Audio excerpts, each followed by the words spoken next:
하나님 말씀 보시겠습니다. 에베소서 1장 11절로 14절까지입니다. 에베소서 1장 11절부터 14절까지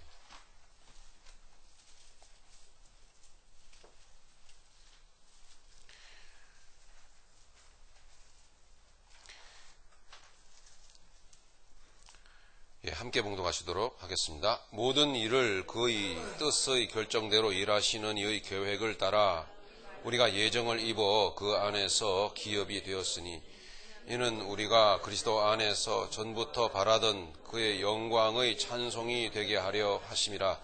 그 안에서 너희도 진리의 말씀 곧 너희의 구원의 복음을 듣고 그 안에서 또한 믿어 약속의 성령으로 인치심을 받았으니 이는 우리 기업의 보증이 되사 그 얻으신 것을 속량하시고 그의 영광을 찬송하게 하려 하심이라. 아멘. 지금 이 말씀은 3절부터 14절까지의 그 전체적인 말씀인데요. 쭉 이어서 함께 나누어야 될, 생각해야 될 말씀이지만 너무나 내용이 깊고 또 방대하기 때문에 몇 차례에 걸쳐서 이렇게 나누는 것입니다. 지금 우리가 나누는 이 말씀은 하나님께서 홀로 행하심으로 창조하신 하나님의 교회, 이 새벽 교회가 아니라 하나님의 교회, 영원한 거룩한 성 새 예루살렘, 하나님의 교회를 하나님께서 어떻게 만드시고 어떻게 복을 주시고 또 어떻게 그 교회를 친히 하나님께서 관리해 가시는지를 말씀하고 있는 것입니다. 여러분들은 그 하나님의 교회들입니다. 네. 고린도전서 3장 16절을 보니까 그렇게 말씀하고 있죠. 고린도 후서 6장에도 보면 그렇게 말씀하고 있죠. 여러분들은 하나님께서 거하시는, 성령께서 거하시는 거룩한 무엇이다? 성전이다. 이게 하나님의 집인 것입니다. 네. 그러니까 교회죠. 그죠? 하나님의 교회들인 것입니다. 하나님의 교회에 대하여 가르치고 계시는 거죠. 자, 그 하나님의 교회된 우리 얼마나 영광스럽습니까? 네. 요한계시록 마지막에 가보면, 결정적인 부분에 가보면 여러분들이 얼마나 위대한 존재인지가 설명되어져 있습니다. 얼마나 위대한 존재인지, 얼마나 오묘하고도 얼마나 영광스러운 존재인지, 신랑 되신 예수님을 맞으러 신부가 하늘로부터 내려오는데 그 모습이 얼마나 어마어마하고 얼마나 위대하고 찬란한 모습을 갖췄는지, 거룩한 성 새 예루살렘이 내려오는데 그 모습이 꼭 사람 같더라 이렇게 말하고 있는 거죠. 예. 신랑을 맞으러 나오는 신부 같더라 이렇게 말하고 있는 거죠. 그러니까 교회는 건물이 아닌 것입니다. 수백억 수천억을 들여서 교회들을 짓고들 계시는데 그건 교회가 아닙니다. 인간의 만용과 인간의 교만을 드러내기 위해서, 자기 만족시키기 위해서 만들어내는 바벨탑일 뿐입니다. 그런 것이 교회가 아니라 바로 여러분이 교회인 것입니다. 내가 하나님의 성전인 것이죠.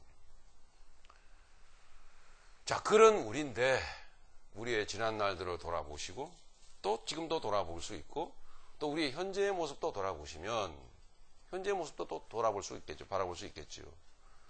우리는 오늘 11절 말씀을 물론 이따가 보시겠지만은 참 기분 나쁜 말씀이 기록되어져 있어요. 아주 기분이 별로 안 좋아요. 모든 일을 자기 마음대로 하시는 그분이 이렇게 말씀하고 있다고. 이 모든 일은 이 지구를 비롯하여서, 우리가 살아가고 있는 지구, 이 땅덩어리를 비롯해서 온 우주를 다 포함하고 있는 것입니다. 아, 그럼 그 거대한 일, 그 큰 일을 하나님이 하신다고 하는구나. 천만에 그게 아니에요. 아주 사소한 일까지 하나님이 혼자 다 하세요.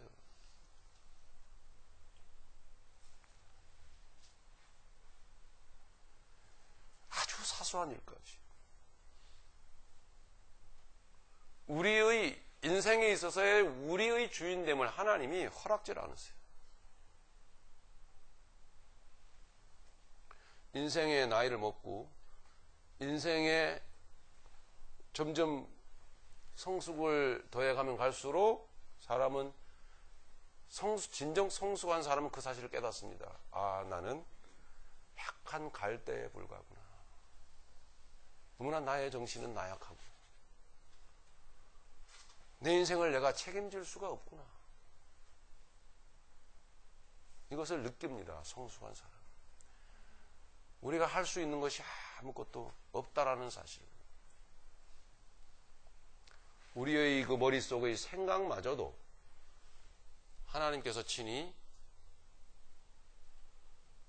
알고 계실 뿐만 아니라 하나님이 계획해 놓으신 거예요.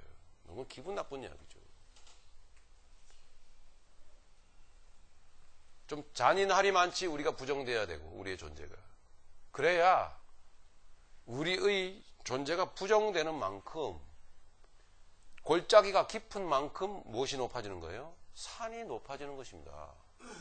하나님을 위대하다고 찬양하면서도 내 인생의 주인이 내가 되어져서 내 마음대로 결정하고 판단하고 인생을 살아가는데, 과연 그 사람의 중심 속에 하나님은 전부이시다, 위대하시다라는 그 고백이 진실일까요? 아니에요. 노래일 뿐입니다. 그건 찬양이 아니에요. 꼴짜기로 내려가야 되거든요. 깊이 깊이 낮아져야 돼. 깊이 굴복되어져야, 낮아져야 산이 높은 줄 알죠. 여러분 여기 한번 보십시오. 먼저 어디냐면 다니엘서 11장. 이 수요 성경 공부 시간에 다니엘서를 배우시는 분들은 이미 들으신 내용입니다만은, 여기 한번 보십시오. 11장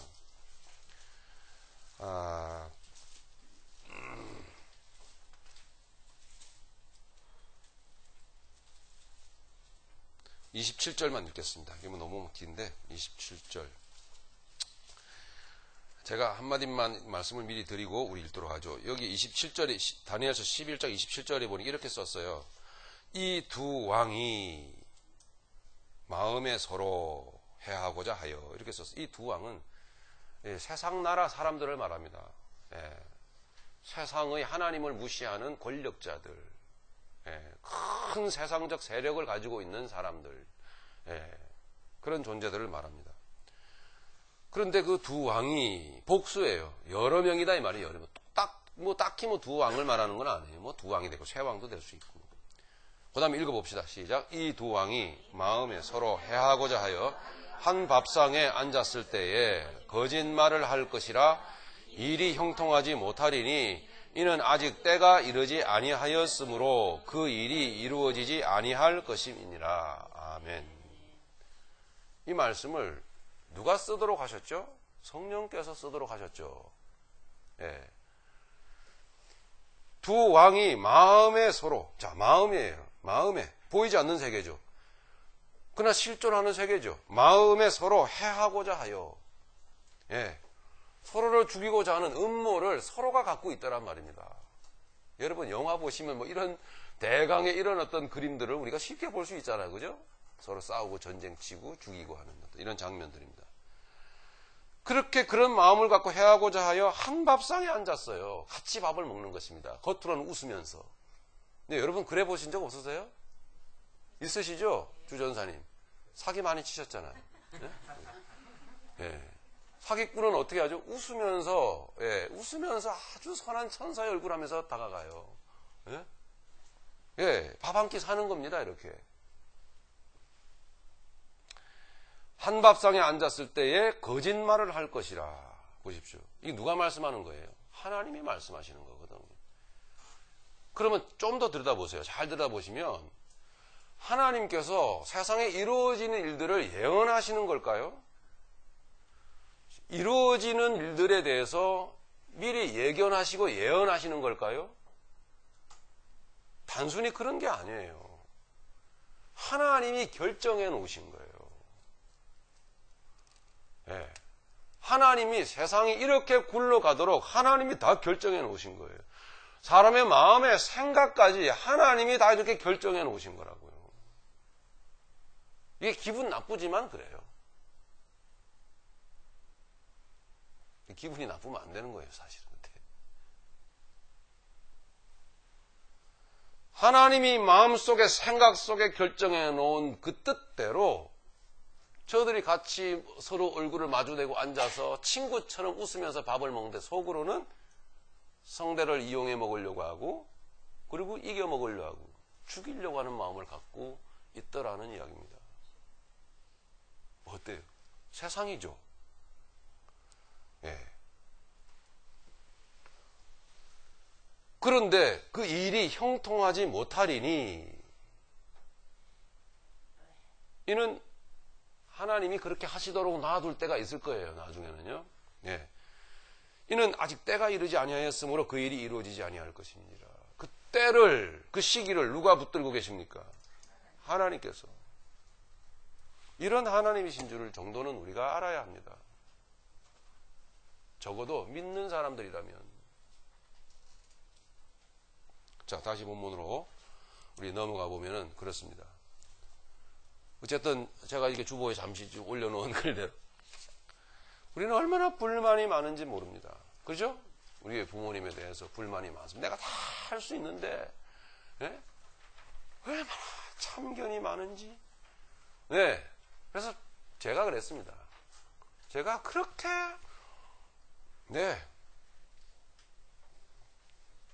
제가 아주 이렇게 코를 질질 흘리면서 다니던 어릴 때 시절에도 저의 귀가 시간은 밤 9시, 10시였어요. 얼마나 개구장의 수준을 뛰어넘어서 참 뭐라고 표현을 못하겠네요. 귀가 시간은 9시, 10시. 아무리 엄마가 말을 해도 말을 안 듣는 거거든요. 예. 근데 꼴은 도토리를 따먹었는지 자어지가 뭐 무를 남의 밭에 무를 빼고와서 먹었는지 하여튼 배는 채우고 다니긴 다녔어요. 그러니까 쫙절 굶고 어디를 그래 돌아다니노. 아이고 숙제는 했나. 아이고 씻고 좀 자라. 씻지도 않고 피곤하니까 이렇게 시꺼멓게 돼갖고 어떨 때는 억지로 밥을 먹다가 자요. 그러면서도 그러니까 잔소리를 듣죠. 그러면서도 내 속으로는 내가 알아서 다 하는데 자기는 자기가 알아서 한대요. 참 기가 막힐 노릇이죠. 너희들은 네 알아서 하니? 그러면서 제 속에 칼을 품고 참을 인자를 그리면서 마음속에 칼을 품고 다짐했던 것은 그리고 열망했던 것은 뭐냐? 빨리 내가 어른이 돼야 돼. 예. 떡국을 한 그릇 먹을 게 아니라 한꺼번에 10그릇을 10사발을 좀 먹으면 10살이 될까? 빨리 어른이 돼야 되겠다는 한을 품고 정말 그랬습니다. 내가 다 하는데 웬 참견이 그렇게 많아? 자, 그렇게 어릴 때부터 그렇게 주관성이 뚜렷하고, 그렇게 분별을 잘했다면, 그러면 어른이 되었으면 어떻게 해야 되죠? 내가 아닌 다른 사람들도 그렇게 할 수 있다라고 인정해줘야 될 거 아니에요. 근데 나는 또 안 그래요. 어디 갔어, 우리 딸? 똑같이 해요. 일어나라, 밥은 먹었냐, 왜 그러냐. 이렇게 모순 덩어리입니다, 우리 인생이. 우리가 뭘 제대로 할 수 있습니까? 이런 사람들이 있습니다. 정말 부부지간에 행복하게 살고 싶은데 다른 사람들과 같이 어울려 있으면은요 참 말도 잘하고 아주 해피해요. 눈이 마주쳐서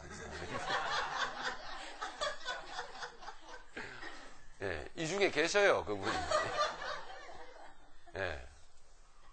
다른 사람들과 같이 이렇게 어울려 있으면 아주 이렇게 그냥 그렇게 참 얼마나 말도 잘하고 아주 그렇게 분위기 메이커인지 몰라. 근데 다른 사람들 다 이제 떠나가고 단둘이 딱 남았을 때, 단둘이는 부부지간이에요. 급속 냉각 시스템으로 돌아가는 거예요, 여기. 속으로는 이게 아닌데 하면서도 이 서먹하고 이 냉랭하고 이 어쩔 수 없는 이 강력한 이 차가운 분위기, 이 얼어붙는 이 분위기를 속에서는 이게 아닌데 어떻게 잘해봐야겠는데, 네? 뭐 이러면서도 그 상황을 해결을 못하는 거예요. 지금까지도 해결이 안 돼. 무슨 이야기인지 아시겠습니까? 왜 그러냐면 이 둘 사이의 관계는요, 묘합니다. 특별히 관계성이 깊은 사이는 부부 같은 이런 같이 살잖아요. 살아오면서 서로 상처 주고받고 아픔 주고받고 막 했던 기억들이, 그 기억들을, 그 내용들을 담고 살고 있거든요. 해결받지 못한 채. 예. 그렇기 때문에 사람들하고 같이 있을 때는 이게 잘 티가 안 나요. 이 느낌이. 그러다가 싹 다 이제 사라지고 둘만 딱 남으면 그 느낌이 그냥 여지없이 싹 아주 악몽처럼 되살아 올라오는 거예요. 예.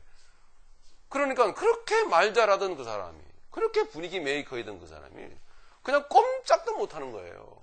여보 소리도 못해. 예? 이게 여러분 인간이에요. 제가 그 사람에게 그렇지 않습니까? 그 원인이 뭔 줄 아십니까? 그 원인의 내용까지 다 얘기해 줬어요.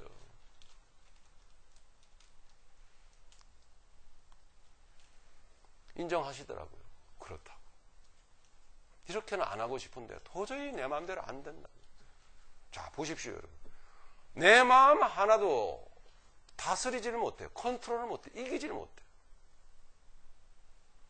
그리고서는 그 상황을 방치한 채 지금도 살아가고 있고, 앞으로도 내년에도 내후년에도 계속 그렇게 살아갈 수밖에 없는 게, 살아갈 것이다가 아니에요. 저는 그렇게 정죄해버리면, 단정해버리면 안 되죠. 예. 그럴 수밖에 없는 존재가 바로 우리 인간들입니다. 나 하나 마음 제대로 컨트롤 못하는데요. 그런데 그런 사람이 교회에 나와서 뭐라고 하시는 줄 아십니까? 예? 뭐라고 하더라? 예? 주님 내가 여기 있어. 누구를 보내소서? 차, 너를 보내니 차라리 우리 집에 있는 강아지를 보내겠다. 널 어디로 보내줄까? 어디로? 장소가 중요하다. 널 어디로 보내주면 되겠니? 예?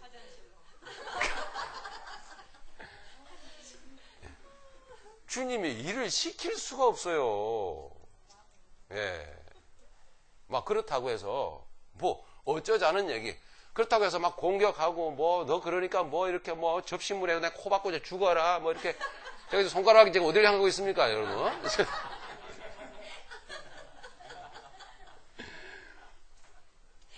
그런 얘기가 아니에요. 저마다 우리는 다 그렇게 할 수 없다고요. 근데 자꾸 우리가 한 발 더 나가서 돌아보면요, 막 부담을 느끼는 거예요. 막 부담을 느끼는 그 장소, 현장이 있습니다. 그 현장이 어딘지 아세요? 교회예요. 교회에서 그렇게 자기 자신도 제대로 몸도 하나도 가누지 못하는 그 사람을 향하여 자꾸 뭐 하라고 그러죠? 예, 그렇게 해요. 하라는 거예요. 너는 할 수 있다고. 그러니 거기에 속아서 자꾸 거기에 등을 떠밀려가지고 하는 거예요.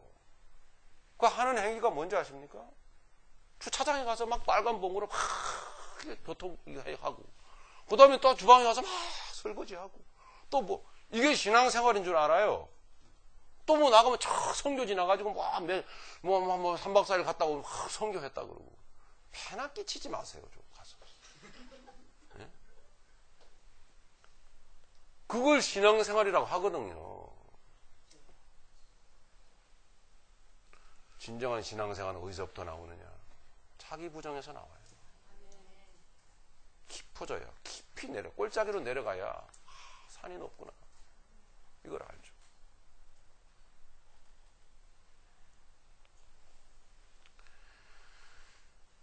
오늘 아침에 우리 어머님, 그 낙원사님, 눈물의 여인. 네? 뭐 이렇게 눈물을 이렇게 자꾸 떠올리시죠. 금방 또 시뻘개지셔요. 아침에 또 이렇게 나오는데 눈물을 오늘 눈두덩이가 시뻘게 지져가지고 눈물이 한 줄기가 툭 굴러 떨어지는데 뭔가 내 안에서 그냥 해석이 되는 게 나는 아무것도 할 수가 없다. 이게 인생이다. 라는 주님의 음성이 그 눈물 속에 들리더라고요. 예. 우셔요? 네, 어머님을 모습을 뵈면 인생이 보이잖아요. 여러분, 네, 이 말씀이 그래서 자꾸 주님을 만나려고 그러지 마세요. 너무. 물론 뭐 하나님의 말씀이긴 하지만 하나님께서는 성경 말씀뿐만 아니라 우리의 가까운 주변의 모습을 통해서도 계속 말씀하십니다. 저는 우리 어머님을 통해서 낙원사님의 눈물 속에서 인생을 보았습니다. 그리고 주님이 말씀하십니다. 너는 할 수 없다고 말해라. 나는 아무것도 할 수 없는 존재라고 말해라. 그렇게 말씀하시는 주님의 음성을 저는 들었습니다. 그래서 감사했습니다. 결국은 내가 뭘 하고 살아왔을까? 내가 이 나이대가 될 때까지 뭘 했을까? 하면서 인생이라는 게 결국 내가 하다가 결국 한 줄기 눈물 주르륵 흘리고 가는 게 인생이에요. 아닙니까? 아무것도 맡길 수가 없어요. 하나님은 우리에게 아무것도 요구하시지 않아. 그러니까 그런 부담 갖지 마세요. 주님의 일에 대한 부담 갖지 마십시오. 진실로 자기를 깨닫고 정직한 눈물을 흘릴 줄 아는 그 사람이 어쩌면 그것이 일인지도 몰라요. 주님의 일이에요. 눈물 흘리는 게 주님의 일이에요.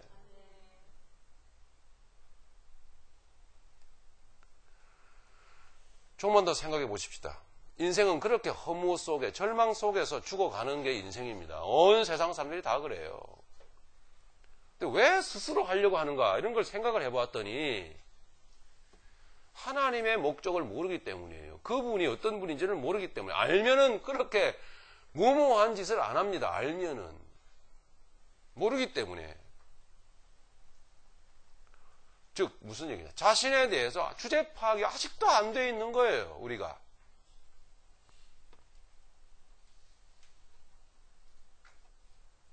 주제 파악시켜줘요. 정말 그렇습니다. 네. 뭐 이름을 제가 거론하지 않았지만 우리도 그런 당사자와 똑같아요. 아까 말씀드린 내 마음 하나도 내가 어떻게 못해 이게. 예? 이 안에는 무슨 시스템이 돌아간다고요? 급소. 그냥 냉각도 아니야. 급냉각돼 버려 그냥. 부부끼리만 딱 나오면 뭔가 모르게 이래가지고 아주 어색해져. 하다 못 견디다가 뭐합니까? 이 테레비라도 틀자.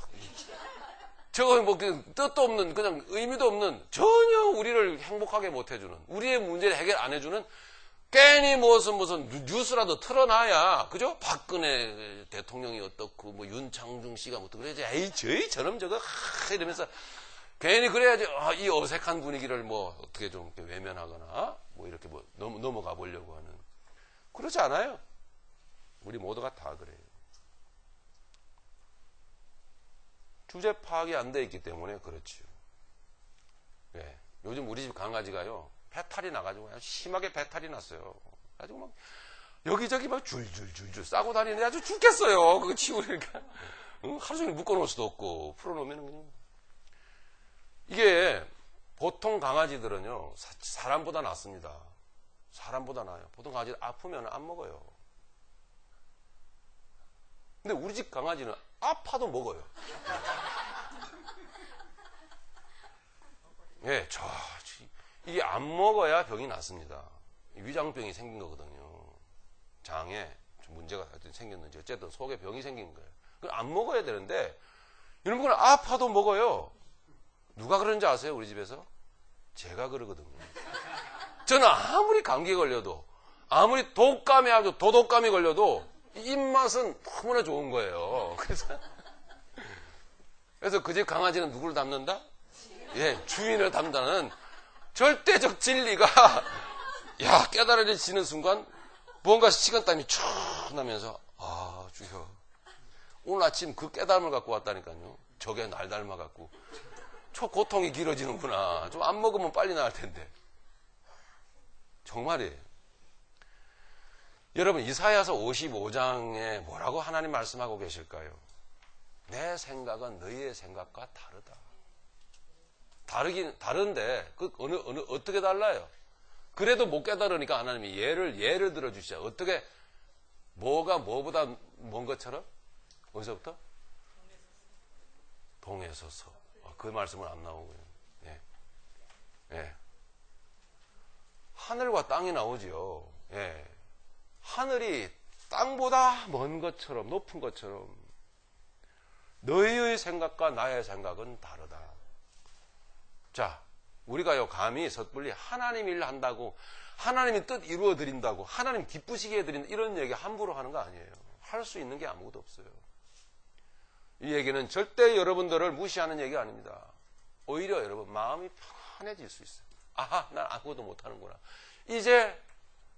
이제야 나는 다행이다. 이제 알았다. 그동안 예? 속에서는 뭔가 이게 내용도 없으면서 안 그래요 여러분? 예? 그리스도인이 아닌 복음을 알지 못하는 기독교인이었을 때에 우리 얼마나 이 속에 텅 빈 내용 이 내용이 들킬까봐 감추고 얼마나 열심히 뭔가를 하려고 해봤습니까? 근데 이제는 야 김 집사 이제는 그런 부담 안 가져도 돼. 부담 놔 이제는. 응? 너 아무것도 못하는 거 이제 알았지? 이제는 좀 쉬어라. 얼마나 좋아요 여러분. 비록 그렇게 말씀을 듣고서는 아무도 안 해서 이제 우리 교회가 이렇게 가난하고 지금 이게 힘들지만 한번 빌어보십시오. 이사야서 55장.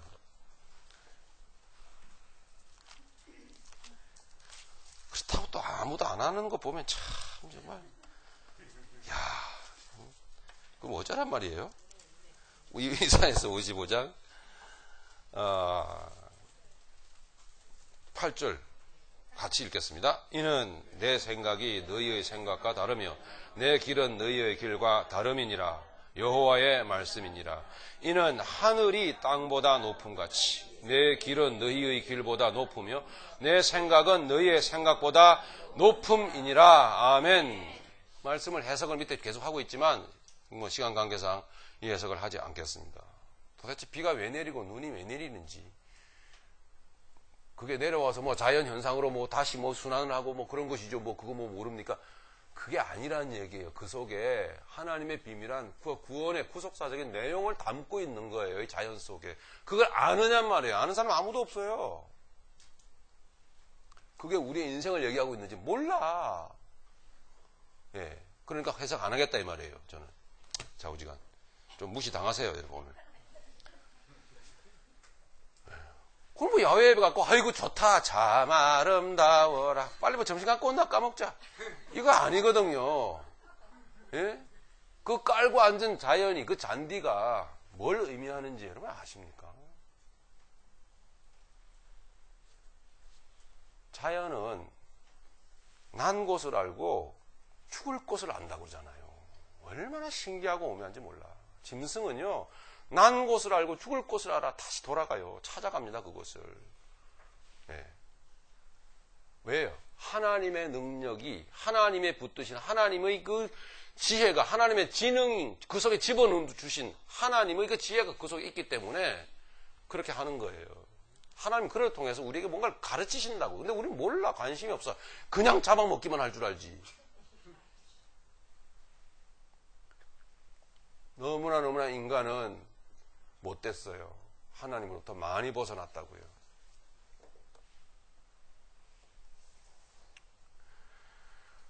왜 스스로 자꾸 하려고 하는가 하면은 이렇게 하나님께서 너희의 생각은 땅이고 나의 생각은 하늘이야.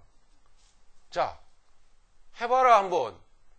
땅아, 하늘의 일을 한번 해보렴. 이거예요. 하도 답답해. 하나님께서 답답하시니까 이렇게 부연 설명을 하시는 거예요. 땅이 어떻게 하늘을 찾아서 올라갈 수 있습니까? 여러분, 이 땅이 어떻게 노력을 한다고 하늘에 닿을 수가 있나요? 무엇을 얘기합니까? 부정이에요. 너희는 안 된다.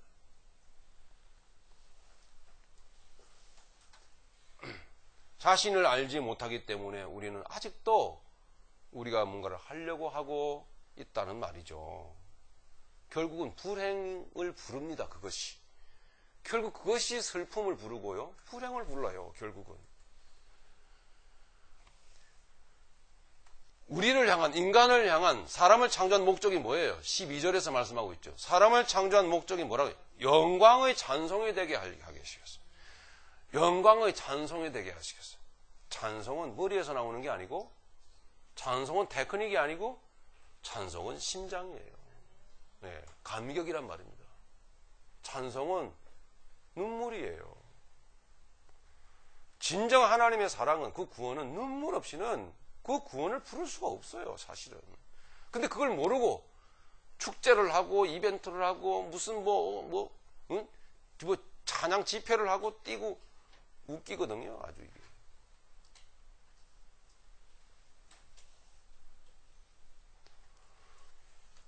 하나님의 목적은 찬양인데 찬송이 되게 하시는 건데 감격이 되게 하시는 건데 어떤 방식으로 이루어진다 그랬어요?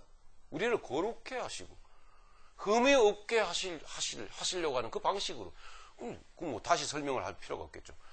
거룩해져야 되고 고가의 다이아몬드가 그냥 다이아몬드로 딱 만들어져서 땅속에 묻혀있다가 뿅 하고 튀어나옵니까? 아니죠. 왜? 장인의 손에 빚어져야 되는 거예요. 깎여야 되는 거거든요. 그죠? 그라인더에 갈아져야 되잖아요. 뭐 말 하나만 하죠. 그렇게 해서 찬송을 할 수 있도록 한단 말이에요. 기쁨에 겨워서 노래하는 인생이 되게 하신다는 거죠. 이게 복인 거죠. 행복한 존재가 되게 하실 거라는 거죠. 어떻게 해야 찬송이 되는 거죠? 어떻게 해야 하나님의 목적이 우리 가운데 이루어지는 거죠? 하늘과 땅이 이사야서 55장하고 묘하죠, 관계가. 예? 어디에 나왔습니까?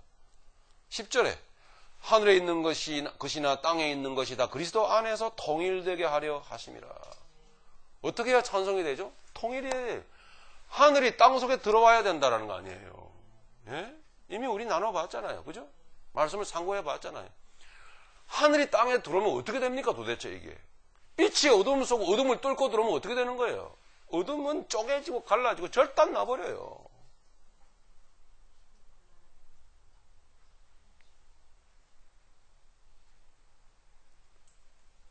이런 과정이 있을 수밖에 없어요.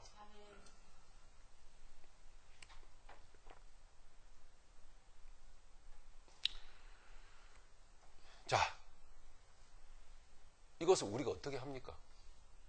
결국 우리의 사소한 가정사, 또 우리의 삶, 직장의 삶의 현장이라는 직장과 삶터,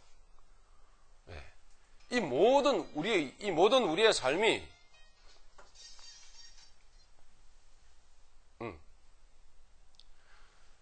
이 모든 우리의 삶이 결국은 하늘이 땅 속에 들어오는, 하늘과 땅이 만나서 통일되는 그리스도 안에서, 그래서 이루어지는, 우리의 영혼에 이루어지고 그래서 우리의 삶에 이루어지는 이 역사 안에 다 포함되어 있는 거예요.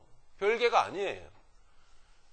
우리가 주인 되어서 내 직장에서, 일터에서, 내 가정에서 뭔가를 막 해내보려고, 뭔가를 이뤄보려고 하는 그 힘쓰고 애씀은 단순히 현실의 삶뿐만이 아니란 말이에요. 하나님의 십자가, 그리스도 십자가 안에 있는 그 영적인 그 역사 안에다 들어있는 거예요. 즉 그리스도 안에서 이루어져야만 하는 것입니다. 그리스도 안에서 이루어지지 않으면 안 되는 일이에요. 그게 교회에서의 예배와 교회의 생활과 우리의 현실의 삶이 자꾸 이 괴리감이 이미 형성되고 그걸 느끼는 이유가 바로 뭐예요? 이걸 별도로 놓고 보기 때문에 그래요. 예배는 형식이고 주일 성수했고 뭐 가서 우리의 생활은 누가 주인 되는 거예요? 내가 하니까. 그게 무슨 그리스도 안에서 하는 것입니까? 절대 다른 게 아닙니다.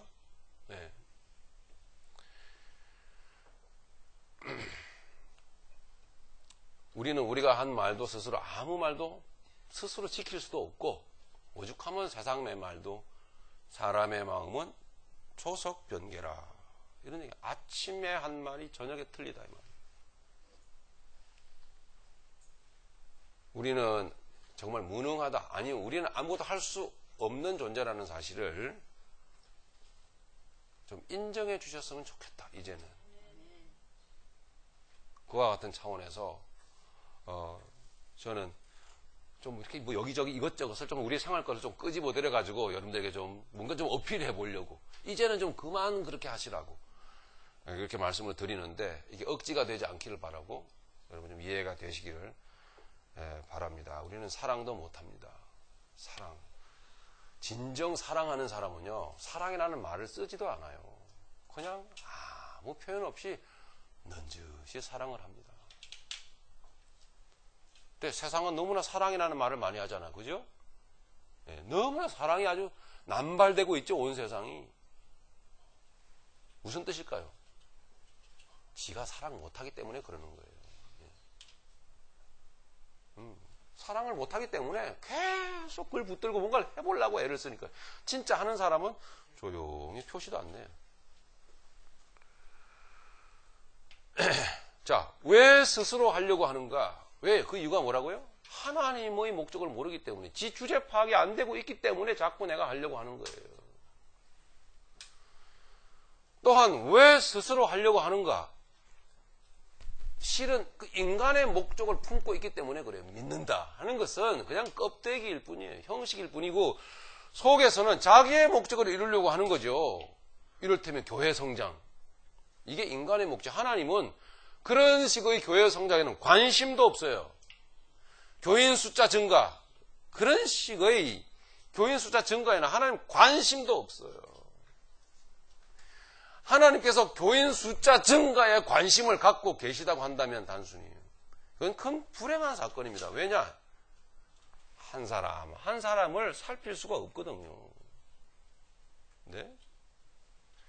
교인이 300명, 500명, 1000명, 2000명, 10,000명, 10만 명, 한 영혼 한 영혼의 이 긴박하게 돌아가는 형성되어지는, 매일매일마다 문제가 생기고 사건이 터지고 그 안에 그 정신세계 속에서 문제를 만나서 엎어지고 쪼개지고 자빠지고 뒹구는 정신세계 속에서 말입니다.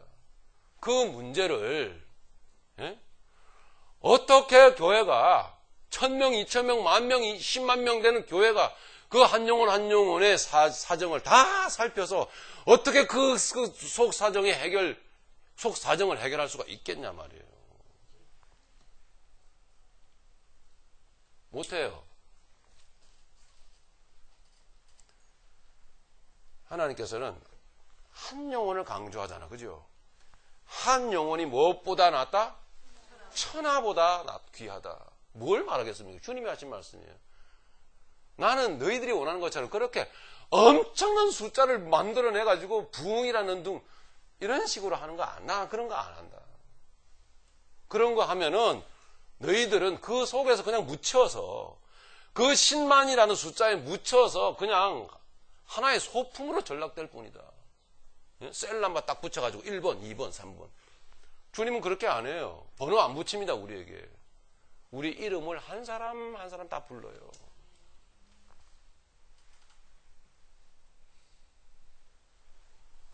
자기의 목적을 이루려고 하기 때문에 내가 하는 거죠, 결국은. 목사의, 교회의 명예욕 때문에. 그런 거 아닙니까? 정말 영혼의 소중함을 안다면 그럴 수 있을까요? 하나님께서는 성경 들고 여러분 한번 좀 찾아오셔도 괜찮아요. 그런 구절이 있거들랑 열어서 나에게 오세요. 제가 대면해 드릴 수 있습니다. 없습니다. 단 한 구절도 그런 구절요. 교인의 숫자라든가 교인의 양적 증가라든가 이런 것들, 세상적 차원에서 그런 어떤 그 명예를 드높이는 그런 어떤 목적으로 하나님이 하신다라고 하는 대목이 단 한 대목도, 단 한 단어도 없어요. 1.1핵도 그런 건 없어요. 절대로. 그래서 어쩌자는 얘기죠. 그래서 하나님이 이렇게 말씀하시는 거예요. 모든 일을 혼자 결정하고 혼자 일하신다라고 말하는 거예요. 진정 우리가 복된 인생을 살려면 그 하나님이 하시는 그 사실에 대하여 이제는 경건한 두려움을 갖고 옳습니다, 하나님. 이렇게 되어야 합니다. 이것이 바로 뭡니까? 겸손이라고 하는 것입니다. 겸손한 자에게 항상 은혜와 평강이 임합니다. 2절에 그렇게 말씀하고 있는 거예요. 그죠? 하나님 우리 아버지 주 예수 그리스도로부터 은혜와 평강이 너희에게 있을지어다. 네. 왜 고통스러운가? 왜 고민스러운가? 왜 마음이 불편한가? 그 이유가 뭐예요? 하나님의 은혜와 평강이 없기 때문이잖아요. 하나님의 은혜와 평강이 왜 없는 거예요? 자기가 하는데, 자기가 하고 있는데, 주제 파악도 안 된 자기가 아직도 파악을 못하고 내가 하고 있는데 은혜와 평강이 있을 리가 없죠.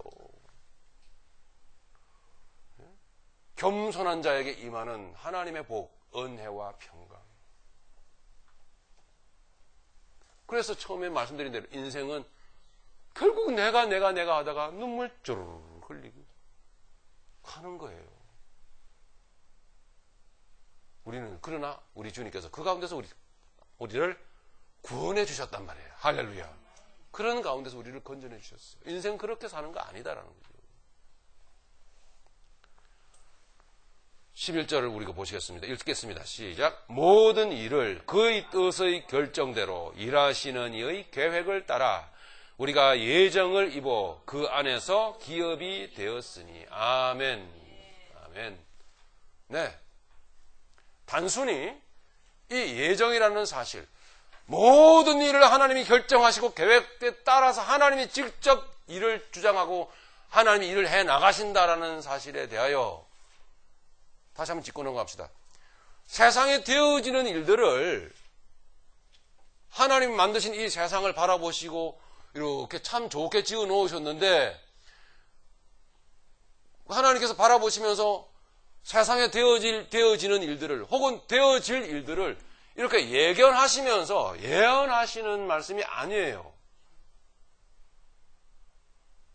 그런 점장이가 아니란 말이에요. 용한 점장이가 아니에요. 하나님은 미래를 잘 찝어내고 예측하는 무슨 노스트라다무스가 아니에요. 하나님은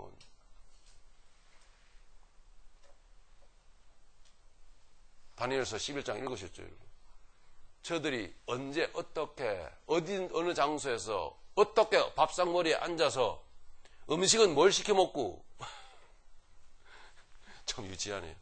하지만 사실 머릿속에 무슨 생각을 서로 하고 있는지 그 내용까지 하나님이 단순히 아신다라는 게 아니라 하나님이 그렇게 계획 가운데 만들어 가세요. 다니엘서 속에 다니엘서라고 하는 그 전체의 12장 속에 큰 흐름은 막 제국들이 일어나고 또 망하고 일어나고 망하고 막 이러는 과정을 보여주고 있는데 그게 핵심이 아니고 핵심은 뭐예요? 하나님의 눈은 누구를 향하고 있습니까? 다니엘서 속에 하나님은 누구를 향하고 있어요? 다니엘 혹은 이스라엘 자기 백성. 자기 백성을 향하고 있는 거예요. 그 자기 백성을 목적하여서 자기 백성 안에 인생 속에 하나님의 선한 그 목적을 이루시고자 하는 그 하나님의 그 열망밖에 없는 거예요. 예, 그걸 위하여 하나님은 다른 것들도 하나님께서 친히 주관하고 계시는 거예요. 만져가신다고요. 바로의 마음을 벼락펴락하는 게 누구예요? 하나님이 그렇게 하신단 말이에요. 도대체 왜 그러는 거지? 하나님께서 그렇게 다 하신단 말이에요. 왜 그러는 거지? 그거는 또 다른 차원이니까요. 이 자리에서 이야기하지 않겠습니다. 그렇게 인생을 살아가면서 절실히 깨지고 다치고 무너지고 주저앉고 하는 과정 속에서 말씀을 만납니다. 우리는. 그래서 우리는 한 가지 깨닫습니다. 아, 내가 주인 돼서 살아왔구나. 그러니 마음에 피날 날이 없었다. 하나님의 목적은 이게 아니었는데 나는 저것을 향해서 나아갔구나.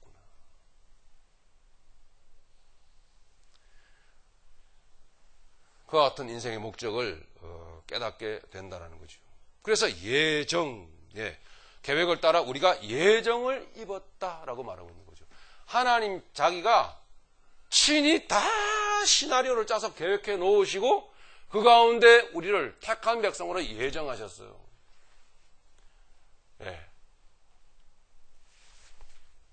그럼에도 불구하고 이게 자연스럽게 로봇처럼 이렇게 살아가는 느낌이 들지 않도록 자연스럽게 현실 세계 속에서 우리가 그 자유스러움 가운데서 결정하고 또는 판단 내리고 살아갈 수 있도록 만드시는 거대한 기술이 하나님께는 있단 말이죠.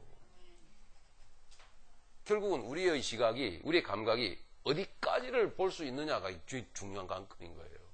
즉 여기까지만 보지 못하면 이게 내가 하는 것 같이 보이는 거고, 좀 더 시각이 어느 정도까지 넓어질 수 있느냐 하는 문제. 그래서 우리의 시각이 좀 더 넓어지고 깊어지고 멀리 볼 수 있다면 결국 그 사람은 누구를 인정하게 됩니까?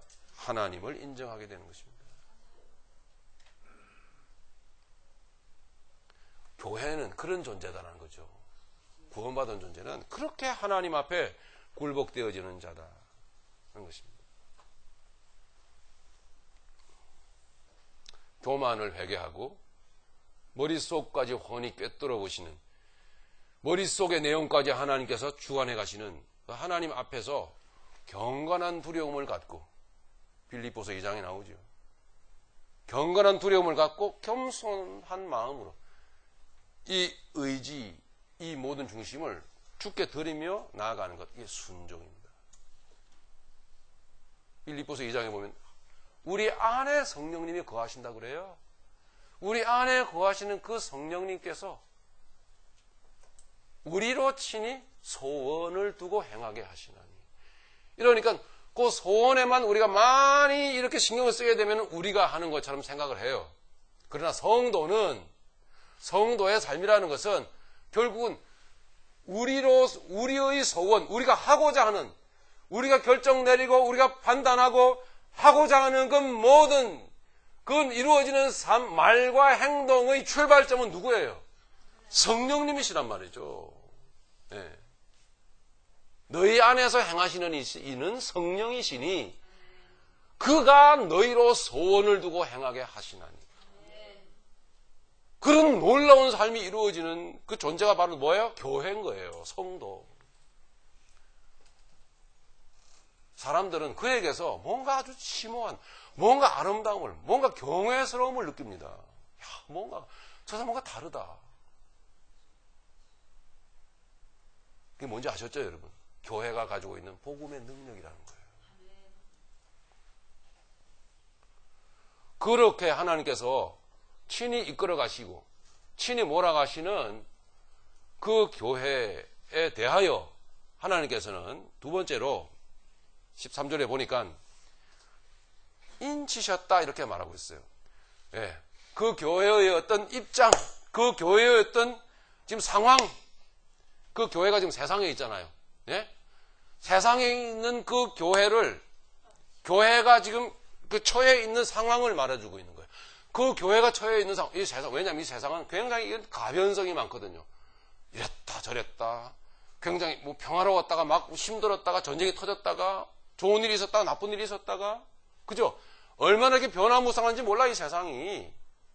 이런 위험한 세상에, 이런 어려운 세상에 여러분들이 교회가 이렇게 놓여져 있기 때문에, 교회가 걸어다니고 있기 때문에 하나님께서는 뭔가 보장을 해야 될 필요가 있으신 거예요.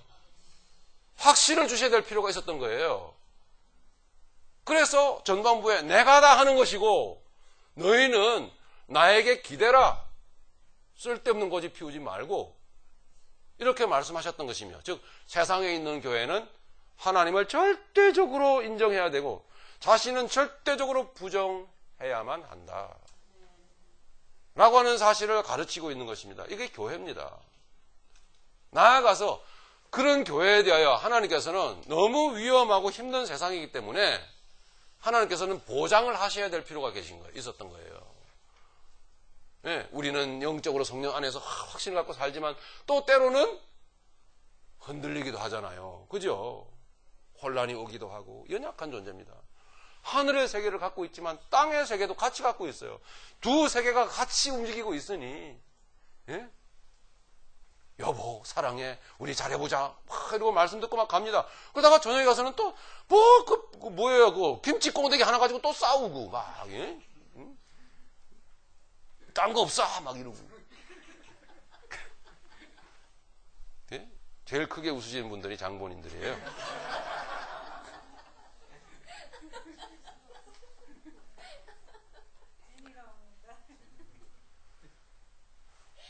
영광의 찬송이 되게 하려 하시며 13절에 보니까 그 안에서 너희도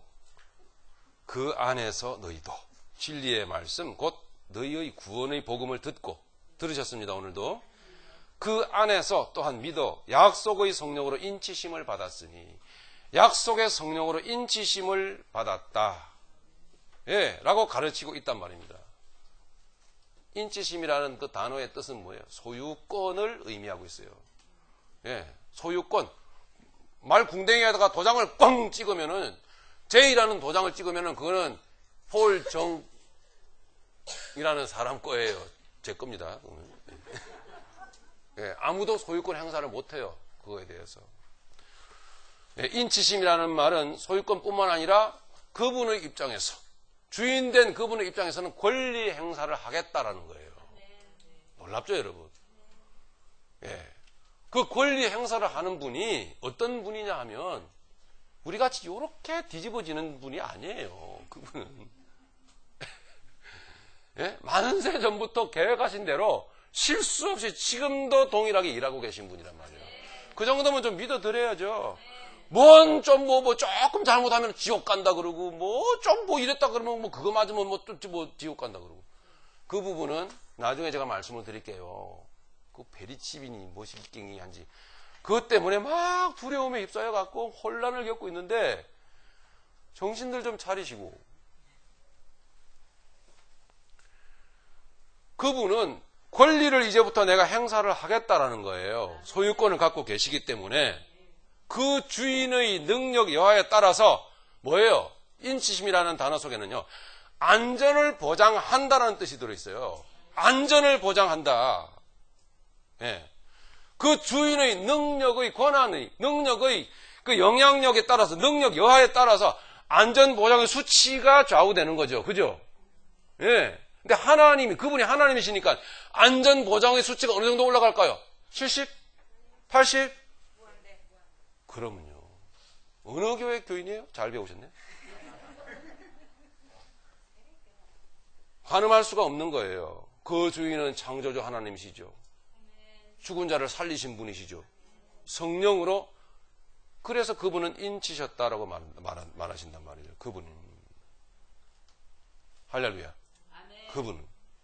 네, 여기서 머릿속에서 그래도 베리칩이 좀 찝찝한데 막 베리 막 이런 분들 계신, 조금만 좀 기다리세요. 제가 아주 시원하게 좀 해결해 드릴게요. 시원하게. 오늘은 그 말씀까지 하면은 한 2시까지 해야 되니까 조금 안 될 것 같고, 예, 그분이 이렇게 말씀합니다. 에베소서 여러분 4장 한번 가보시죠. 4장 30절. 두말할 것도 없고 그냥 한번 읽어봅시다. 시작. 하나님의 성령을 근심하게 하지 말라. 그 안에서 너희가 구원의 날까지 인치심을 받았느니라. 언제까지? 그 안에서, 그리스도 안에서 성령께서 언제까지요? 2013년까지? 뭐 2013년 3월이면은 뭐 그거 그 건강보험 개혁안이 뭐 발효가 돼가지고 뭐 그것도 뭐 베리칩 다 맞아. 제가 알아보니까요, 백악관에 제가 알아보니까 그런 거 없대요. 예? 좀 떠도는 사설에 헷갈리지 마세요. 왜 떠도는 사설들에 자꾸 헷갈리는지 아십니까? 이제 아시겠죠? 왜요? 복음 안에서 주님의 뜻을 모르니까 그래요. 예? 그런 식의 소유권은 이렇게 몸에다가 뭐 이렇게 하나 갖다 집어넣고 이런 식으로 소유권이 왔다 갔다 하는 게 아니에요. 예, 이거는 영원한 개념으로서의 영적 차원에서 하시는 말씀이란 말이에요. 예? 영적 차원에서 하나님께서 도장을 꽝 찍으시고, 너 원래 저놈의 새끼였는데 이제는 너는 내 새끼야. 내가 이제 권리를 내가 행사할 거라고 그 권리는 언제까지? 구속의 날까지 행사를 계속한다? 너 교회여, 전혀 염려하지 마라.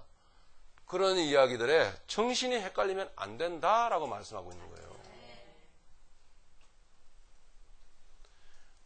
말씀을 모르고 말씀을 무시하고 복음의 뜻에 관심이 관심이 없는 가운데 물욕에만 눈이 어두워 세상에만 붙들려 사는 사람들이 다 그렇게 부르짖고 그렇게 외치고 그런 물결로 휩쓸려 지나가고 있는 거예요, 지금. 그렇게 정신을 그런 쪽에다가 쏟을 정신 갖고 말씀 한 구절이라도 앞에 좀 앉아서 이게 뭘까? 좀 해보세요. 그걸 안 해요, 이게 도무지. 자, 뻔히 보이죠? 그걸 안 한다니까요. 이런 답답한 인생들이 다 있나. 복음을 열어서 복음을 이야기해보면요. 100사람이면 100사람 다 무식해요. 몰라요. 그러니 그 영혼이, 그 정신이 붙들려서 유린당할 수밖에 없는 거예요. 그렇게.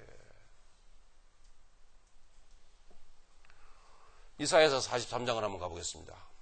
이사야서 43장.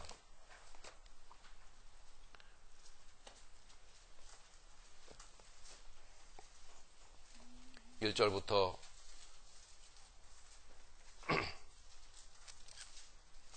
같이 읽겠습니다. 시작. 야곱아, 너를 창조하신 여호와께서 지금 말씀하시느니라. 이스라엘아, 너를 지으신 이가 말씀하시느니라. 너는 두려워하지 말라. 내가 너를 구속하였고 내가 너를 지명하여 불렀나니 너는 내 것이라. 네가 물 가운데로 지날 때에 내가 너와 함께 할 것이라. 강을 건널 때에 물이 너를 침몰하지 못할 것이며 네가 불 가운데로 지날 때에 타지도 아니할 것이요 불꽃이 너를 사르지도 못하리니 대저 나는 여호와 네 하나님이요 이스라엘의 거룩하니요 네 구원자임이라. 내가 애굽을 너의 속량물로 구스와 스바를 너를 대신하여 주었노라. 네가 내 눈에 보배롭고 존귀하며 내가 너를 사랑하였은즉 내가 네 대신 사람들을 내어주며 백성들이 네 생명을 대신하리니 두려워하지 말라. 내가 너와 함께하여 네 자손을 동쪽에서부터 오게 하며 서쪽에서부터 너를 모을 것이며 네가 북쪽에게 이르기를 내놓으라. 남쪽에게 이르기를 가두어 두지 말라. 내 아들들을 먼 곳에서 이끌며 내 딸들을 땅끝에서 오게 하며 내 이름으로 불려지는 모든 자 곧 내가 내 영광을 위하여 창조한 자를 오게 하라. 그를 내가 지었고 그를 내가 만들었느니라. 아멘. 믿음 안에서 하나님이 복음 안에서 나를 어떻게 지키고 계신지를 아시죠, 여러분? 하나님이 나를 안보하고 계시는 것을.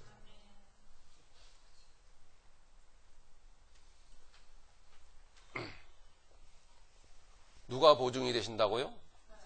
예. 보증이 뭡니까? 보증 쓰는 거예요. 예. 어렵게 생각하지 말고. 예. 빚 보증. 예. 코사인 하는 거. 예. 문제 생기면 내가 다 알아서 할게. 염려하지 마. 예.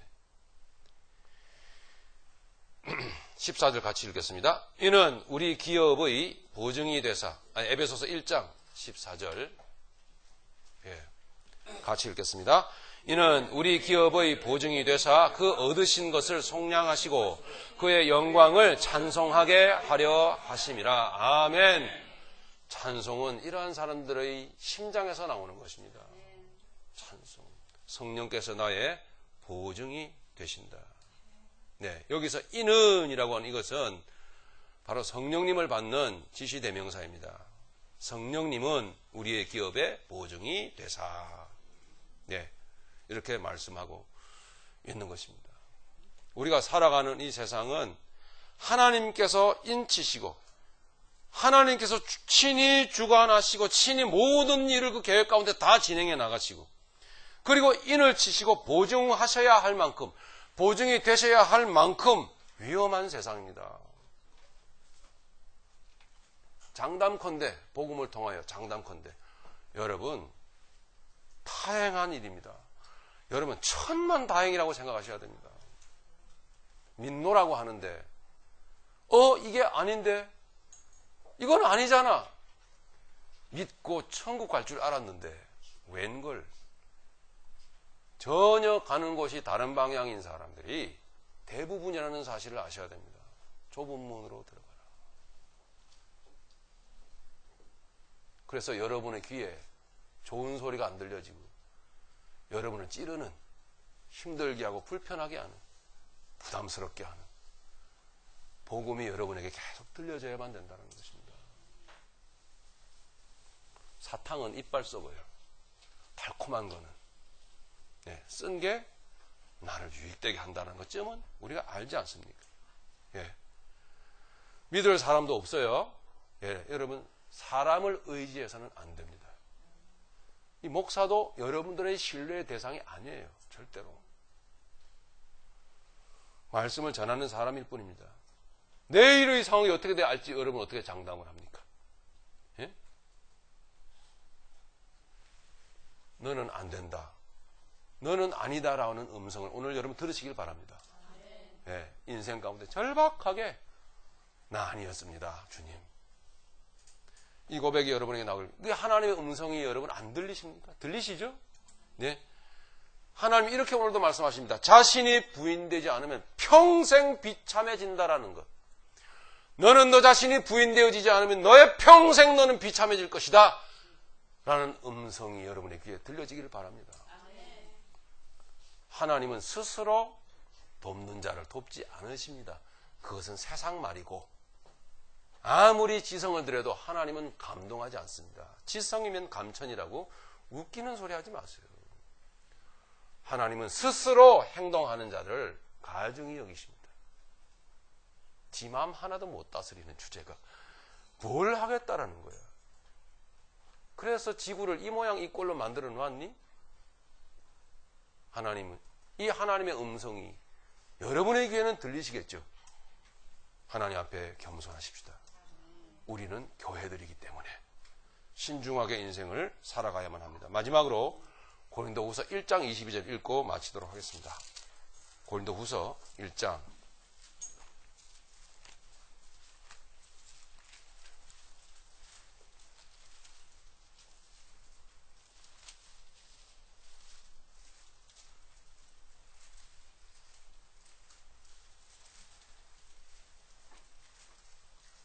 21절부터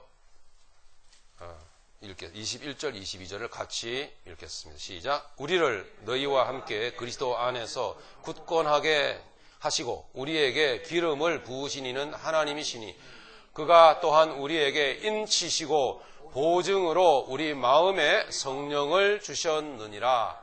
아멘. 할렐루야.